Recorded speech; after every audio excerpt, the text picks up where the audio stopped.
Kegeg Blara, Melmo Magalon, Spotify, DonGaloRecords.com. For Filipinong potente nyo, Pilipinas mo, Aranetaplatform.com. This is my flow 2026 Sky Records. Here we go. Let's go. Balat kayong bulaan na nagbubulag-bulagan, maraming katuwiran na nagmaang-maangan. Isa ako sa mga kanilang iminumulat. Makita ko ang mga tunay na kadahilanan para hindi ako mapunta doon sa kadiliman. Mas marami nang humatak doon sa mga nagtunog-tunugan. Tira ko, lapis at papel ang aking masasabi ko. Ang tirada, mas masahol pa ang balita ng mga kutsero sa kanto ng Malate. Naglaglagan ng dumi ng mga aso sa aking pagbrigada. Kandado ang bawat mga selda.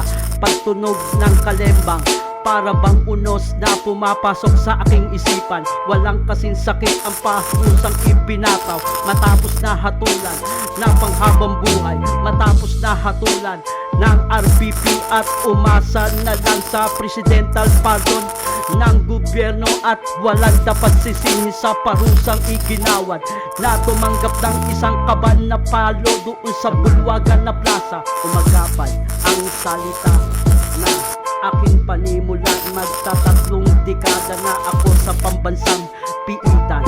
Ang makikita at marinig ko ang kanyang mga salita na buhay na muli ang dati ng patay. Nagkaroon kami ng relasyon ng Diyos Ama at ng Diyos Anak at marami man iba't ibang tao na akin nakasama. Patuloy pa rin ako sa pagpuso sa aking mga nagawang kasalanan. Alam ko na sa sarili ko na nagkamali ako, kaya nandito ako sa loob ng bilangguan. Hindi na pumanig sa akin ang mali ng timbangan na katarungan.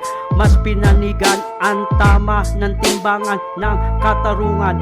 Huwag maging isang mamang sa mga nakikita. Ipakita mo sa alinman sa mga naging sunod-sunuran na alam mo na tama ako. Balibalik ta rin kuman ang takbo ng orasan ko. Darating ang panahon mula sa aking pagkakataon na mapapatawad din ako sa mga kasalanan ko at hindi ko na aaksayahin pa ang mga oras na to sapagkat ako ngayon nagbabayad na sa aking mga kasalanan na hindi ko kailanman malilimutan. Ano man ang mga nangyari na mga pagkakataon ko lang dito lamang sa sarili ko. At kaya lahat ng mga tao at lahat kabang kayo sana at makarating at tabang pinapakinggan nyo nang marinig ang bawat detalye. At ngayon ang kwento na nanggagaling mula dito sa isip ko. Ano man ang mga pangyayari ng mga nakasama ko, dahil at sila ngayon nakarating na sa kaharian.